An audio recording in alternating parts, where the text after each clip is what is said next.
आपका एक बार फिर से स्वागत है मेरी यूट्यूब चैनल एस्ट्रो ज्योति पे। दोस्तों, लास्ट वीडियो में हमने चर्चा करी थी कि यदि किसी बच्चे का जन्म गंडमूल नक्षत्र में हुआ है तो उस बच्चे के ऊपर उस नक्षत्र का क्या प्रभाव रहेगा, उसके परिवार के ऊपर क्या प्रभाव रहेगा। दोस्तों, आज हम चर्चा करेंगे कि गंडमूल नक्षत्र में यदि किसी बच्चे का जन्म हुआ है तो उसके उपाय क्या क्या हैं। दोस्तों, यह जरूरी नहीं है कि यदि किसी बच्चे का जन्म गंडमूल नक्षत्र में हुआ है तो उसके नेगेटिव प्रभाव ही रहेंगे। ओवरऑल कुंडली को भी चेक करना बहुत ज़रूरी होता है, इसलिए ज़्यादा घबराने की ज़रूरत नहीं है कि बच्चे के स्वास्थ्य और स्वभाव पर इसका प्रतिकूल प्रभाव ही पड़ेगा। यदि बच्चे के ग्रह संयोग योग उत्तम है तो मूल नक्षत्र जो गंडमूल नक्षत्र है उनका अशुभ प्रभाव है वो असरकारक नहीं होता।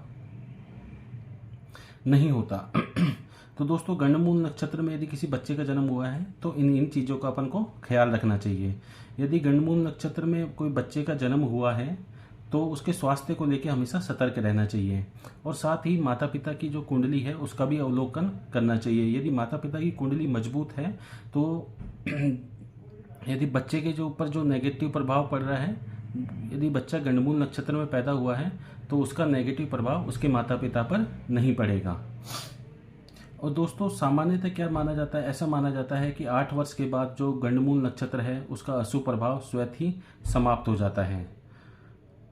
गंडमूल नक्षत्र के अशुभ प्रभाव को कम करने के लिए बच्चे के जन्म के 27 दिन बाद में मूल नक्षत्र की शांति करवानी चाहिए। जिस नक्षत्र में बच्चे का जन्म हुआ है उसकी शांति करवानी चाहिए 27 दिन के भीतर है। इसके साथ ही जब तक बच्चे की उम्र 8 साल तक न हो जाए उसके माता पिता को ओम नमः शिवाय का जाप करना चाहिए। और यदि बच्चे के स्वास्थ्य पर संकट हो तो बच्चे की जो माता है उनको पूर्णिमा का उपवास भी रखना चाहिए। दोस्तों, अब बात करते हैं नक्षत्र की। यदि किसी बच्चे का जन्म अश्विनी नक्षत्र में हुआ है तो उसकी राशि कौन सी हुई। अश्विनी नक्षत्र होता है मेष राशि के अंदर आता है तो उसकी राशि मेष हुई। तो बच्चे के लिए माता पिता को और बच्चे को और बड़ा होने पर स्वयं बच्चे को भी हनुमान जी की उपासना करनी चाहिए।